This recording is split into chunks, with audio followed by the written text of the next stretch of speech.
Olá, seja bem-vindo ao canal Vinhos de Bicicleta. Eu sou o sommelier Rodrigo Ferraz e hoje eu vou te apresentar alguns vinhos clássicos do Brasil. Vem comigo.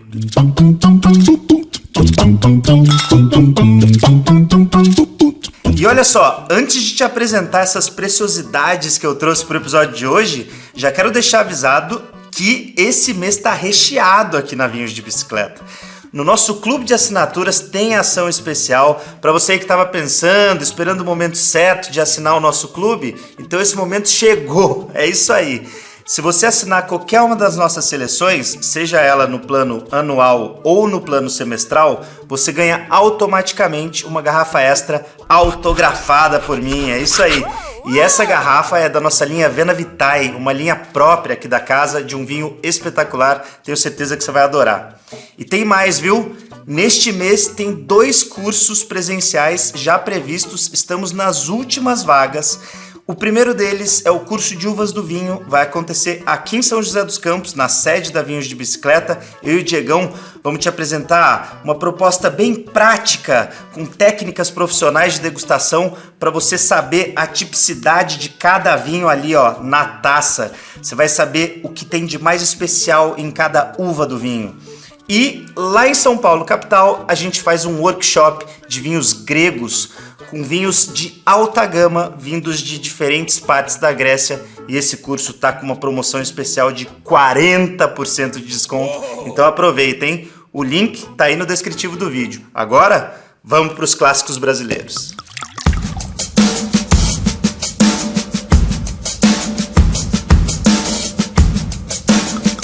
Bom, para quem é assíduo aí do canal Vinhos de Bicicleta, sabe que recentemente a gente entrevistou o grande Galvão Bueno e ele trouxe uma polêmica que eu gostei muito. Galvão, uma figura pouco polêmica. Eu adorei entrevistar esse cara, ele é muito carismático, dentro e fora das câmeras. E sabe de uma coisa? Ele, em algum momento lá da entrevista, falou assim: Rodrigo, eu acho que o Brasil tinha que ter uma bandeira e essa bandeira tinha que ser a uva Merlot. Pô, Galvão, nessa aí eu acho que eu vou ter que discordar, mas não é por causa da uva, não. Eu valorizo demais o trabalho do Galvão, inclusive o trabalho que ele faz aqui, ó, no mundo dos vinhos, mas eu acho, aí é só minha opinião mesmo, que o Brasil, sendo um país continental, a gente vai ter que ter várias bandeiras e não uma só. E é óbvio que a Merlot vai estar entre essas bandeiras, mas como eu dividiria isso? Assim como a França divide, assim como a Itália, a gente pega algumas regiões com a tipicidade daquele terroir e aí sim sinaliza, aqui pode ter uma bandeira então que seja uma uva X, naquele outro terreno ali é outra uva, né? E aí a gente vai moldando aos poucos, com passos vagarosos, porém constantes, a vitivinicultura brasileira. Aqui no Brasil, a gente tem regiões completamente diferentes, galera, mas muito diferentes entre si. Desde lá do Nordeste, a gente tem vinhedo, até o extremo sul do país, que é a região da Campanha Gaúcha, lá na divisa com o Uruguai, que é justamente onde estão os vinhedos do Galvão. Então, sendo esse país tão gigantesco e com condições climáticas e de solo tão diferentes, a gente pode selecionar para vocês algumas uvas que se destacam. E esse é o intuito do episódio de hoje. Eu quero te apresentar aquelas uvas que, na minha opinião, são grandes referências de cada região ali que eu vou apresentar para vocês. É lógico, galera, que nesse episódio eu não vou conseguir passar todas as regiões do Brasil. Mas é aí que tá. Qual região você queria ver aqui? Depois no vídeo, quando eu te apresentar tudo, você me diz o que você acha que eu preciso falar aqui. Qual região você gostaria de identificar uma bandeira, uma casta regional? Então vamos começar? Vamos começar com a região mais emblemática do país, ou pelo menos a primeira ali que ganhou a sua denominação de origem, o Vale dos Vinhedos. Bora pro vinho então.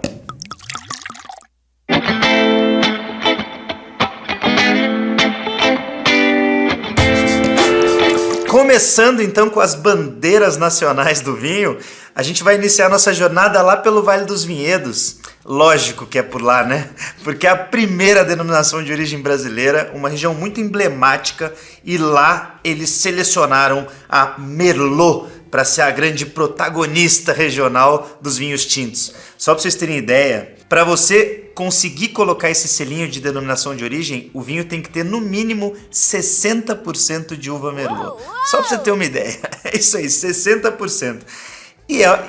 Faz todo sentido, na verdade, para aquela região. A Merlot é uma uva de maturação mais precoce. Então, para uma região bastante chuvosa, como é o Vale dos Vinhedos, de safras inconstantes, né? Tem safra que chove mais, tem safra que chove menos. Tem safra que o verão é mais prolongado, tem safra que o verão é mais frio. Então, nessa inconstância, vamos dizer assim, a Merlot está mais tranquila. Por quê? Justamente porque ela precisa de um tempo menor para amadurecer e fazer grandes vinhos, né? Esse aqui, que é o Santa Lúcia da Larentes, esse aqui nasceu em berço esplêndido, galera, porque a safra é 2020 e todo mundo aí sabe que a safra 2020 foi uma safra histórica para a vitivinicultura brasileira. Essa safra teve uma estiagem muito grande, teve pouquíssima chuva, e chuva é o terror dos produtores, viu? Porque excesso de chuva traz fungo, dilui os nutrientes das uvas, então, assim, acaba dando uma danificada, uma prejudicada muito grande depois nas uvas, na matéria-prima que vai ser colocada para vinificação na adega. Então, essa safra de 2020, que teve uma estiagem muito longa, foi um verão bastante quente, ensolarado e com noites refrescantes, né, como é o caso lá do Vale dos Vinhedos, as uvas amadureceram em berço esplêndido mesmo. Esse aqui, olha só, pela cor dele a gente já vê, merlotzão tradicional, um rubi bem marcado, a intensidade dele está média para profunda, tá? Porque eu quase não enxergo o dedo aqui atrás da taça e os halos começaram a ficar acastanhados. Muito comum a gente ver o halo começando a ficar acastanhado com pouca idade para Merlot, viu? Ela tem essa tipicidade, vamos dizer assim, é uma uva que mesmo com pouca idade de garrafa, os vinhos já começam a apresentar essa coloração acastanhada, atijolada nos halos.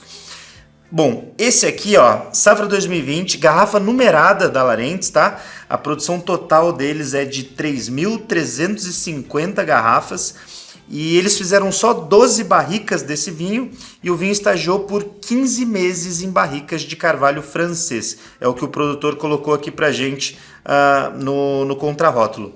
E ele chama Santa Lúcia porque justamente é o nome do vinhedo, tá? Isso aqui é o nome é um vinho de lote único de vinhedo da Larentes com 13,8 de teor alcoólico, ou seja, uma uva que amadureceu bem mesmo nessa safra 2020. Agora vamos ver por que a Merlot é tão emblemática para essa região? Vamos ver aqui juntos qual é a tipicidade deste vinho sendo vinificado nessa região específica do país? Bora lá! Cor a gente já viu e aroma. Vamos ver o que a gente sente aqui. Cara, é muito bonito isso. Eu que estou aqui trabalhando com vinho há pelo menos 11 anos da minha vida. Antes disso eu já bebia, né? Então, mas trabalhando aqui e degustando vinho com uma certa frequência, eu tive a oportunidade de degustar várias safras do Vale dos Vinhedos, de várias vinícolas diferentes, e sempre com Merlot, assim, né? Eu acompanho muito vamos dizer, o desenvolvimento dessa bandeira nacional que é a Merlot dentro do Vale dos Vinhedos. E é impressionante que quando a gente põe no nariz, a gente já identifica de cara, assim, este é um Merlot do Vale dos Vinhedos. Ele tem uma mistura bem marcada de fruta em compota, fruta madura, com toques terrosos, com toques de fazenda, né? Uma certa rusticidade muito bem-vinda para esse vinho.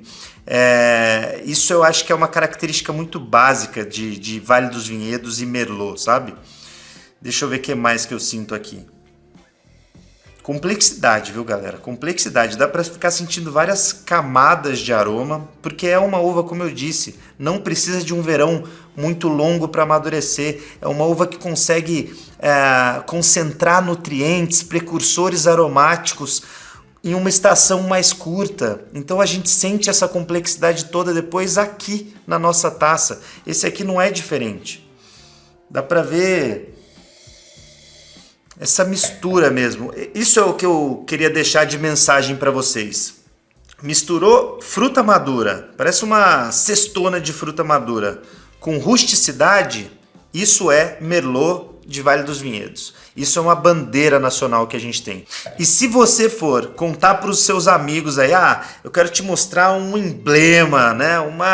Um personagem regional do vinho brasileiro, isso aqui tem que ser apresentado.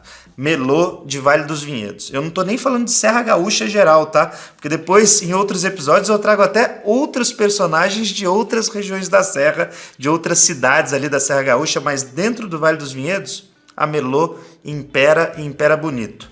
Agora vamos ver no paladar o que a gente sente aqui desse Santa Lúcia da Larentes. Eu selecionei esse vinho a dedo, galera, porque lá tem muito Merlot bom. Já indico aqui para vocês, Merlot de Merlots lá da Pisato, a Miolo faz um grande trabalho. Tem várias vinícolas artesanais, boutiques familiares também fazendo varietais com Merlot. Um trabalho belíssimo, é que eu gosto muito desse vinho aqui. E como é um vídeo muito com uma inclinação pessoal, né, de sugestão para vocês, então fiz questão de trazê-lo aqui hoje. E tá no site da Vinhos de Bicicleta, viu, galera? Depois eu vou montar um kit para vocês aí com os outros vinhos também que eu vou apresentar hoje. Mas vamos ver no paladar aqui o que a gente sente. Bora!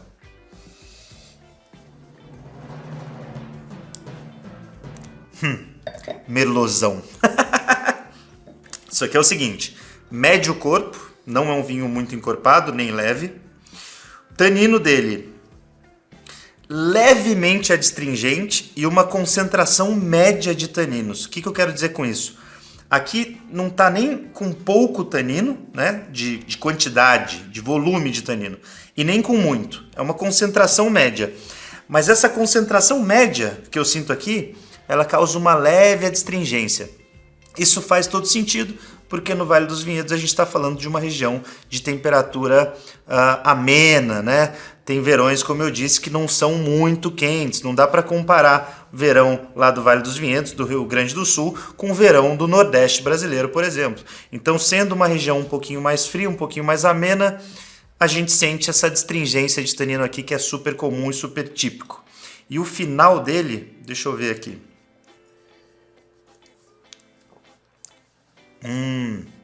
O final dele tem essa característica marcante, que eu até esqueci de falar aqui nos aromas, mas que é o chocolate.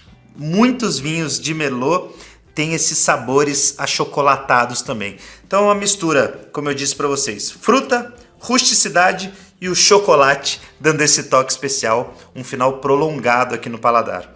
Merlot clássico, típico brasileiro, uma bandeira do nosso país. E agora, vamos para a próxima região? Bora lá!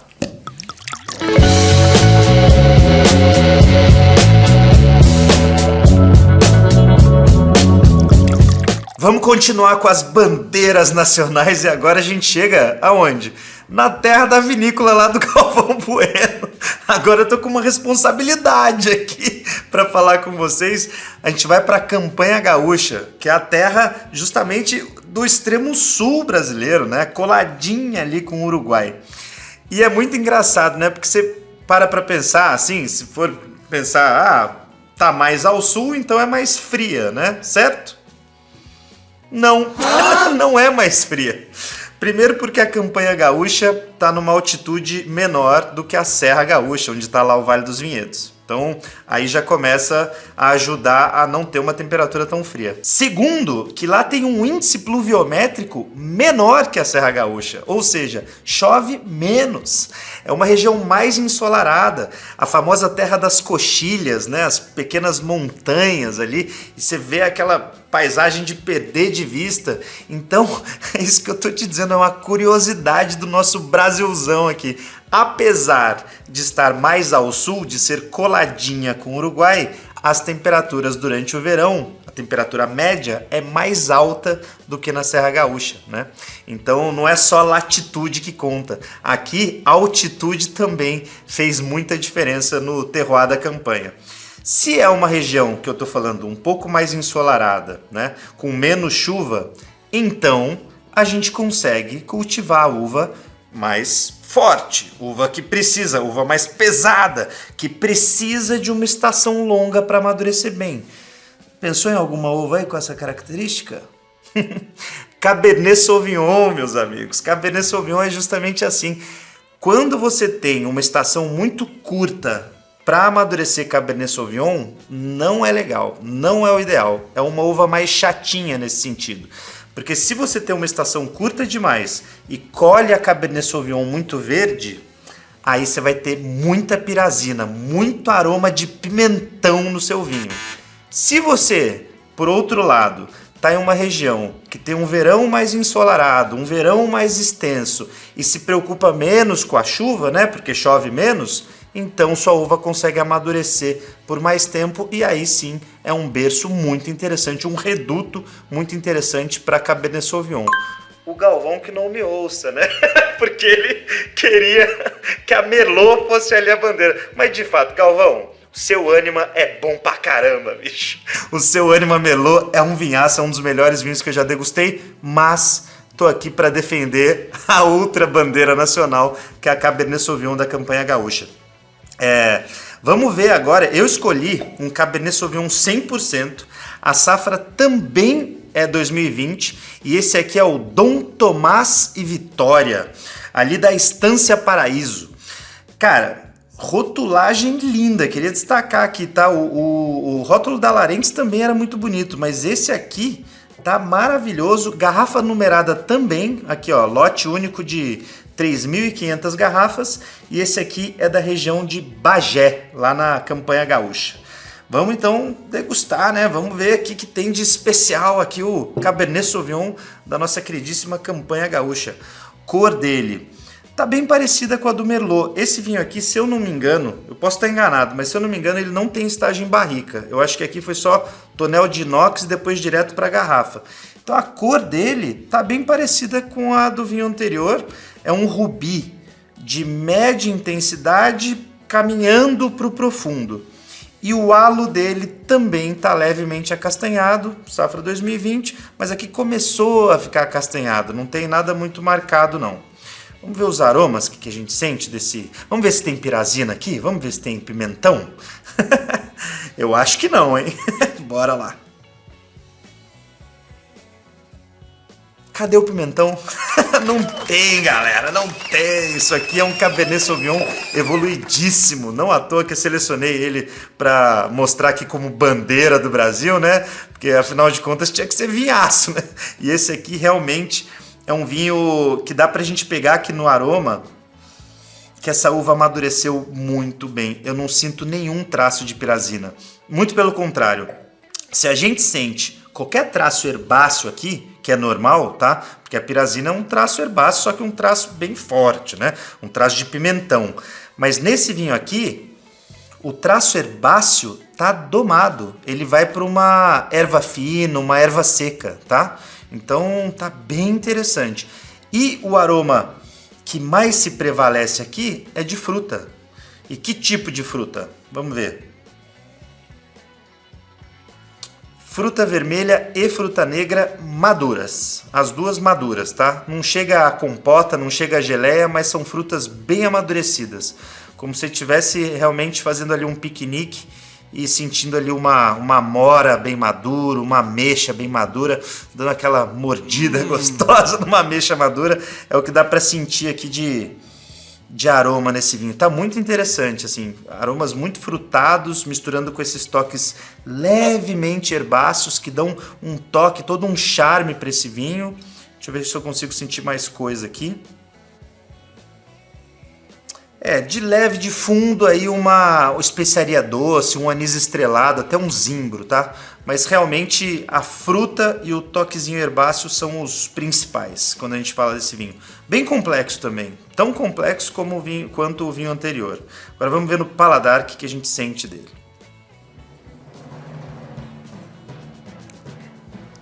Nossa, ô vinho elegante, né? Ô o vinho que amadureceu bem. O que eu sinto nele é o seguinte, vinho médio para encorpado aqui, porque a Cabernet Sauvignon ela costuma trazer uma estrutura um pouquinho maior para os seus vinhos mesmo do que a Merlot. Então, mesmo não tendo barrica, dá para sentir aqui um peso de médio para encorpado. A acidez dele maravilhosa, faz a boca salivar, tem um frescor, uma acidez bem marcada aqui, deliciosa. Os sabores são bem frutados, com um toquezinho vegetal muito leve, mas bem frutados. Parece que a fruta preenche o paladar. É isso. E o final é longo também.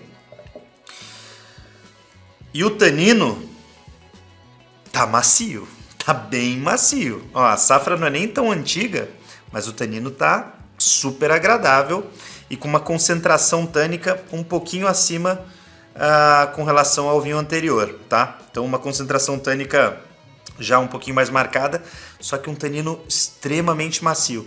Isso aqui, galera, é isso. Típico Cabernet da campanha gaúcha, mais uma bandeira, um golaço para a vitivinicultura brasileira que a gente precisa sim valorizar. Esse vinho aqui também está no site da Vinhos de Bicicleta e também estará no kit que eu vou montar para vocês com desconto especial. Vinho Dom Tomás e Vitória 100% Cabernet Sauvignon da Estância Paraíso. Vinhaço. Tem até pontuação aqui. Bora pro próximo.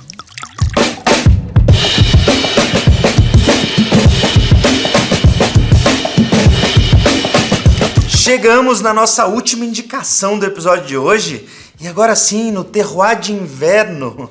Pois é, o terroir de inverno que não é tão clássico no Brasil, né? Ele é mais novinho, mas sim, já temos uma uva clássica para ele. Por que chama terroir de inverno? Justamente porque a colheita acontece no inverno, né? Enquanto lá na campanha, lá no Vale dos Vinhedos, a colheita ocorre no verão, que é o normal no mundo todo, aqui no terroir de inverno a colheita é invertida. E por quê? A gente está falando aqui de interior de São Paulo, interior de Rio de Janeiro, interior de Minas Gerais, norte do Paraná, até pega um pouquinho ali de Goiás. Como é o verão nessas regiões? Dia quente, noite quente, muita chuva. Péssimo para uva. Agora, como é o inverno? Dia quente, ensolarado, mais ou menos, né? Noite fria e pouca chuva, ou seja, ótimo para maturação das uvas. Essa técnica, inclusive, está fazendo brotar uma série de vinícolas em toda essa área brasileira e tá muito legal. A gente vai ver muitos capítulos ainda dessa história. Então, foi até difícil escolher, admito, viu? Foi difícil escolher um vinho icônico dessa região, porque a gente já tem feito bons vinhos por aqui, principalmente com a uva Syrah. Isso mesmo, que inclusive esse aqui que está na minha taça é um 100% Syrah. Mas eu escolhi esse produto aqui por dois motivos. O primeiro é que o rótulo é uma obra de arte naif, ele apoia inclusive esse tipo de arte. O Fabinho, né, que é o proprietário da vinícola aqui que comercializa esse vinho, ele destina parte do valor que ele recebe na venda dessas garrafas para o Museu do Sol, que é justamente um museu de arte naif, lá da cidade de Penápolis, um museu bem respeitado aí no circuito artístico brasileiro. Então achei super legal essa iniciativa do Fabinho. E o outro motivo é que isso aqui é um lançamento, meus amigos. Então eu quis trazer em primeira mão para vocês. Vocês já devem ter ouvido bastante falar da vinícola Ferracina daqui. Tá virando praticamente um xodozinho do canal Vinhos de Bicicleta, mas de fato eles fazem um trabalho maravilhoso aqui no estado de São Paulo. E apesar da vinícola estar na cidade de Penápolis, a colheita dessas uvas aqui que gerou esse vinho aqui foi feita na cidade de Jundiaí, que é um ícone aqui, viu? Para quem conhece a história do vinho no estado de São Paulo, sabe que a cidade de Jundiaí foi muito marcante. Ainda é, né? Tem um circuito de vinho lá, muito bacana. É lógico que ainda muito atrelado a vinhos de mesa, né? A uvas de mesa sendo vinificadas, mas agora a gente já começa a ver uvas viníferas também sendo vinificadas por aqui, graças à técnica da colheita de inverno. Vamos ver então como é um Syrah típico de colheita de inverno, né? Do nosso terroir de inverno. Vamos lá. A cor dele tá um rubi de média intensidade para profundo também. Tá bem parecida com a dos outros vinhos, só que eu diria que esse aqui tá um pouco mais intenso, né? A cor dele tá um pouquinho mais intensa que a dos outros e o halo também já tá acastanhado. Vamos ver os aromas, o que eu sinto aqui de um Syrahzão de inverno do Sudeste brasileiro. Bora! Nossa, galera, isso aqui é muito Syrah. Isso aqui é muito Syrah. Sabe por que eu tô dizendo isso? Porque antes de qualquer coisa, vem um ataque de pimenta preta. É aquele ataque mesmo, que a Syrah, essa é uma tipicidade. É um aroma primário dessa cepa, justamente esse aroma de pimenta do reino, pimenta preta. Esse vinho aqui tem muito disso. Dá para sentir com facilidade. Agora, como é um vinho que estagiou por 12 meses, eu acho que foram 12 meses em barricas de carvalho francês e americano, a gente também consegue sentir aqui uma influência da madeira. A gente já consegue pegar tosta, toques defumados, um chocolate também e uma geleia de frutas negras, tá? Então é um vinho com relação a características aromáticas mais intenso que os anteriores, tá? Um vinho mais carregado de uma uva que provavelmente amadureceu bastante, tá bom? E uma coisa que eu tô achando muito interessante é que esse vinho aqui eu já tinha provado há alguns meses. Eu recebi uma garrafa lá do Fabinho Ferracini, sei lá, no início do ano, e ele ainda estava sem rótulo, né? O Fabinho me trouxe para ver, Rodrigo, me diz o que você acha aí. E sabe o que é o mais legal? O vinho já mudou.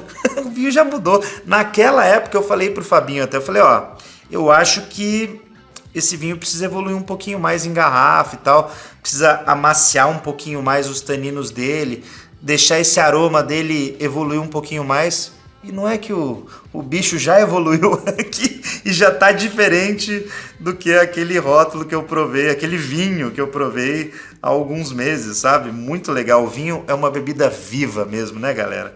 Isso é muito legal de a gente ver. Vamos lá. Fora os aromas, agora a gente tem que provar, né? Bora, vamos nessa.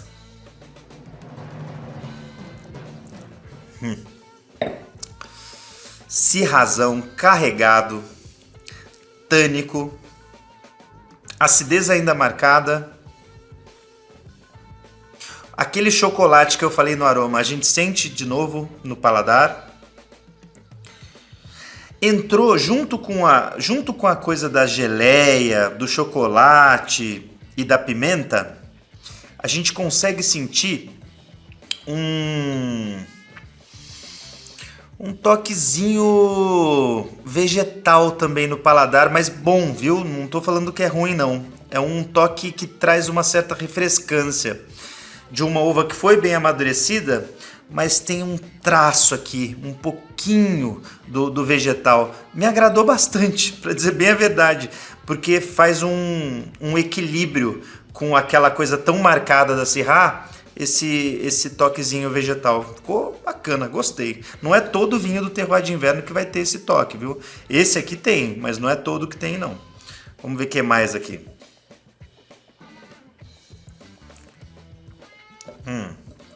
Final médio para longo, bom.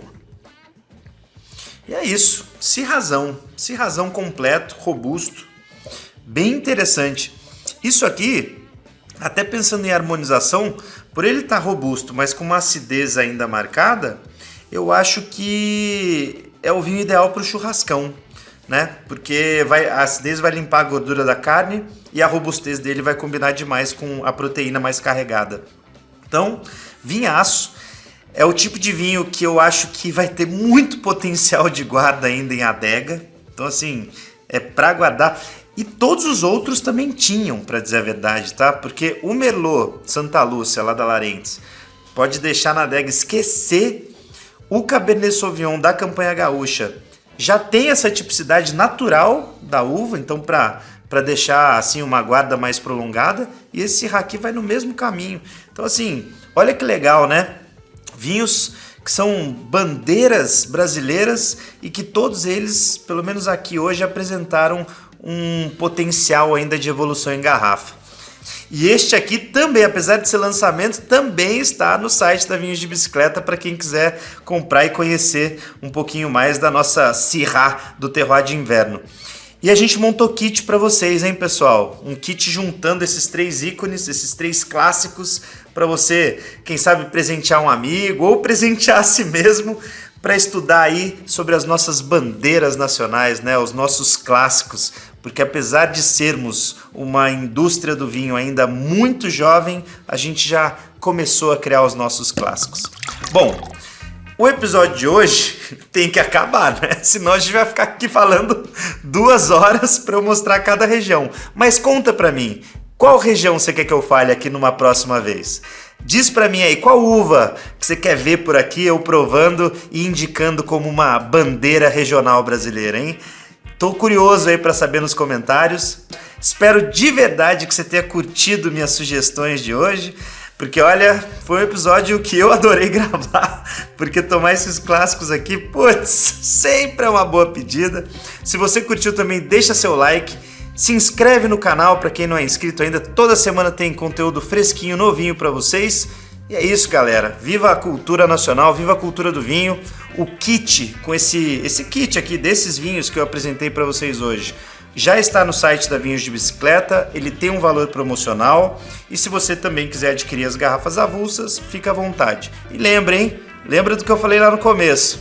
Esse mês está recheado, tem ação no Clube de Vinhos e os cursos e a gente se espera aqui em sala de aula, beleza? Viva o Brasil! Qual região vocês querem saber mais? Bora! Viva as bandeiras brasileiras! Cheers!